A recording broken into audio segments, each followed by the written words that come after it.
1923 నుంచి 2019 వరకు అంటే వైఎస్ఆర్సీపీ ప్రభుత్వం వచ్చేదాకా మన రాష్ట్రంలో ఎన్ని గవర్నమెంట్ మెడికల్ కాలేజీలు ఉన్నాయో తెలుసా? 12 అన్ని కలిపి. మా ప్రభుత్వం రాక మునుపు 2019 నాటికే చంద్రబాబు నాయుడు అప్పటికే 3 సార్లు ముఖ్యమంత్రి, 4 ఏళ్ళు ముఖ్యమంత్రిగా పరిపాలన చేశారు.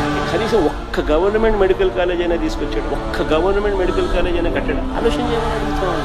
కనీసం ఆలోచన అయినా చేశాడని అడుగుతా ఉన్నా. అదే మా ప్రభుత్వం. 2019లో మా ప్రభుత్వం వచ్చి కేవలం 5 సంవత్సరాల అతి కొద్ది కాలంలోనే మా ప్రభుత్వ హయాంలో ప్రతి జిల్లాకు ఓ గవర్నమెంట్ కాలేజీని తీసుకురావాలి, ఒక టీచింగ్ హాస్పిటల్ తీసుకురావాలి, మెడికల్ కాలేజీలు అక్కడ పెట్టాలని. ప్రతి జిల్లాలోనూ కూడా ఒక గవర్నమెంట్ మెడికల్ కాలేజ్ అక్కడ ఉండాలి అని. ఎప్పుడైతే గవర్నమెంట్ మెడికల్ కాలేజ్ ఎప్పుడైతే ఆ జిల్లాలో వస్తుందో ఇప్పుడు ఆ గవర్నమెంట్ మెడికల్ కాలేజ్ తో పాటు టీచింగ్, ఉచితంగా వైద్యం పేదలకు అందుతుంది. ఒక హబ్ గా యాక్ట్ అయ్యి పిహెచ్సిలు, ఏరియా హాస్పిటల్స్, పిహెచ్సిలు, విలేజ్ క్లినిక్స్ అన్ని కూడా అనుసంధానమై ప్రజలకు మెరుగైన వైద్యం ఆ జిల్లాలో మొత్తం అందుబాటులోకి వస్తుంది.